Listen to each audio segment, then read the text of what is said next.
وأن هذا صراطي مستقيما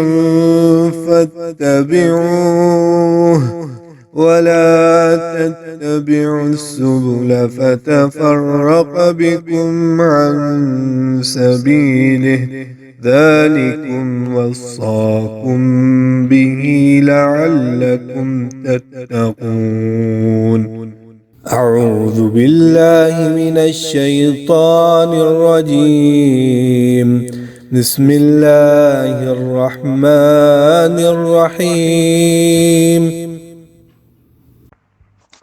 السلام علیکم ورحمۃ اللہ وبرکاتہ۔ سوال پوچھا گیا ہے کہ کیا چندہ اکٹھا کر کے لوگوں سے مانگ کر لوگوں سے تعاون لے کر عمرہ ادا کیا جا سکتا ہے یا حج ادا کیا جا سکتا ہے؟ دیکھیے، اس میں دو پہلو ہیں۔ پہلا تو یہ ہے کہ اگر کسی شخص کے پاس حج یا عمرے کی ادائیگی کے لیے زیادہ تر رقم موجود ہے،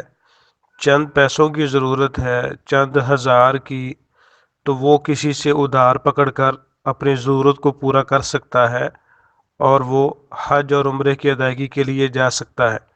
قرآن مجید میں بھی اللہ رب العزت ارشاد فرماتے ہیں وَتَعَاوَنُوا عَلَى الْبِرِّ وَالتَّقْوَى، نیکی اور تقوی کے کاموں میں تعاون کرو، وَلَا تَعَاوَنُوا عَلَى الْإِثْمِ وَالْعُدْوَانِ، گناہ اور ظلم زیادتی کے معاملے میں ایک دوسرے کے ساتھ تعاون نہ کرو۔ اگر کسی شخص کے پاس مالی طور پر اتنی استطاعت ہے ہی نہیں ہے، اس کے پاس اتنے پیسے ہی نہیں ہیں کہ وہ حج یا عمرہ کر سکے، چند ہزار روپے یا گھریلو اخراجات ہی اس کے پاس ہیں، تو اب وہ جو ہے لوگوں سے ادھار مانگے یا ویسے جو ہے وہ جس کو مانگنا کہا جاتا ہے ہمارے معاشرے میں، یا لوگوں سے فنڈ اکٹھا کرے، چندہ صدقات وغیرہ اکٹھا کرے، تو یہ اس کے لیے جو ہے وہ مناسب نہیں ہے،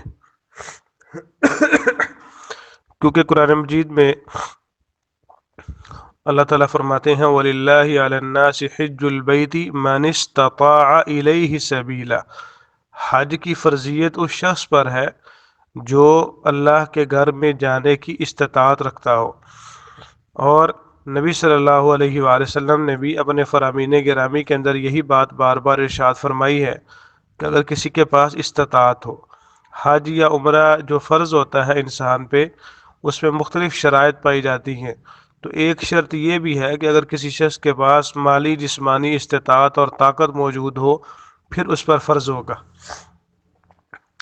ایک شخص کے پاس جسمانی طاقت اور استطاعت تو ہے لیکن مالی استطاعت نہیں ہے، مالی طاقت نہیں ہے، تو ایسا شخص جو ہے وہ شرعی طور پر معذور سمجھا جائے گا، وہ اللہ کے ہاں گناہ گار نہیں ہوگا۔ اس کے دل میں ذوق شوق ہے، وہ اللہ تعالیٰ سے دعا کرے کہ اللہ تعالیٰ وسائل پیدا فرمائے، لیکن اس طرح مانگ کر لوگوں کو بھی اذیت میں مبتلا کرنا، خود اپنی بھی عزت نفس جو ہے مجروح کرنا، یہ کوئی مناسب پہلو نہیں ہے۔ السلام علیکم ورحمۃ اللہ وبرکاتہ۔